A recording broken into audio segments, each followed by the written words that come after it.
Some of you might have seen the movie Dunkirk, which is a story from World War II, the history of Nazi Germany. I have done quite a bit of reading about World War II and collect German stamps from 1933 through 1945. But Adolf Hitler is one of those characters that we always want to know, why in the world did he do what he did? Was he just a megalomaniac? Was he insane? Or was he the closest thing that we might experience to pure evil? But whenever we ask why somebody does what they do, we are asking about motivation. Now, in our textbook, Griffin, Phillips, and Goley, 2017, define motivation as the set of forces that causes people to engage in one behavior rather than some alternative behavior. Well, my name is Neil Montgomery, and that's what I'm going to be talking to you about today, which is task motivation, work motivation, employee motivation. Why do people do what they do in the workplace? Because theoretically, if we look hard and long enough, we should be able to identify the reasoning behind every behavior, whether at work or at home or in relationships. Now, specifically, workplace motivation is defined by Bjorklund and Lohela Carlson in 2013 as an individual's degree of willingness to exert and maintain efforts to achieve organizational goals.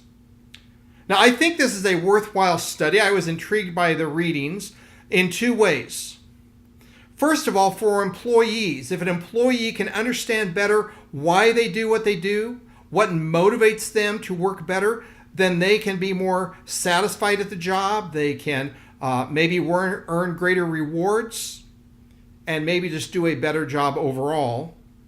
And then obviously for the organization, if they can understand why employees do this better than that or have a hard time doing this, when they can figure out the employee's motivation, then they can shape and form and help the employee, which will result in a better product, hopefully more economic use of resources, and a better satisfaction for and benefits for the company overall.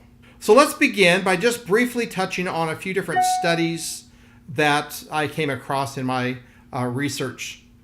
And the first one has to do with money as motivation. That is, that we work for a salary. And it should be no surprise, but according to the study by Aquinas, Jew, and Gottfredson in 2013, and Rhines, Gerhardt, and Manette in 2004, they both confirm that money is the greatest motivator for employees.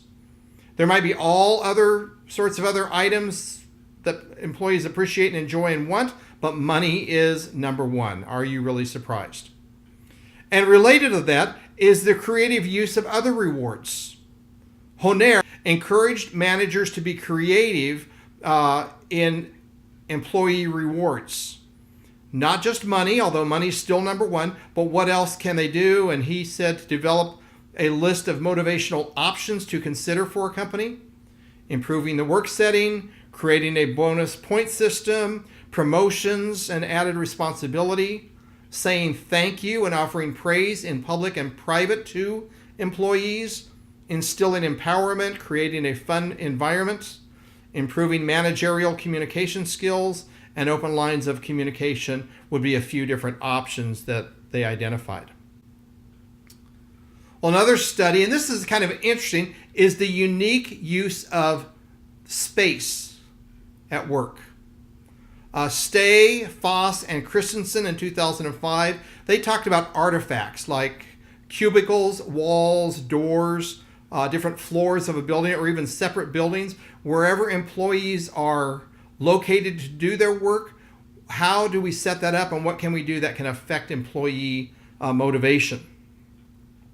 They talked about separation awareness in the workplace. That, in other words, that employees are aware how they are located in relation to other employees. They defined it as psychological state in which people are aware of their physical separation from others and make assumptions about the nature of this separation that addresses the question, why am I separated from other organizational members? And they looked at two different types of separation. First of all, they called one separation by autonomy, which is an attempt to affirm the employee and the importance of their task based on where they are located. And this would be locating them in a certain way, in a certain place, as a reward or appreciation for their work. So it's interpreted positively. But then there is also a type of separation known as separation as control, which is a means to control, direct, and focus an employee's behavior. And this is usually interpreted as negative, that they are being set aside or put in a certain place for something that they might have done wrong or that's not appreciated by the employer. So how we locate our employees can make a difference. And then one more study is one done by Stoller and Townley in 2013, looking at the emotionally unhealthy state of perfectionism in the workplace and its relation to and leading to workaholism. So in conclusion, I just want to say two final things. First of all, I think needs to be a warning given to companies and businesses, employers, that any attempts by management to further stimulate employee motivation should be conditional as it is beneficial to the employee as well as to the company.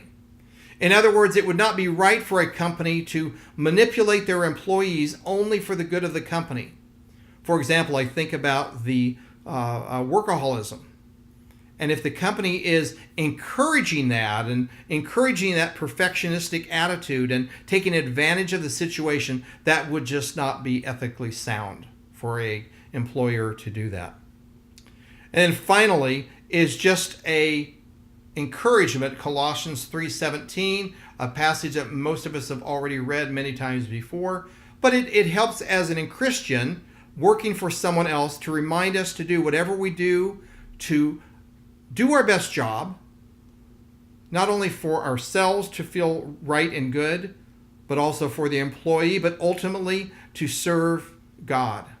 And here's what the passage says: whatever you do in word or deed, do everything in the name of the Lord Jesus, giving thanks to God the Father through him. So that's my presentation of employee motivation. I hope that is helpful to you, and God bless you.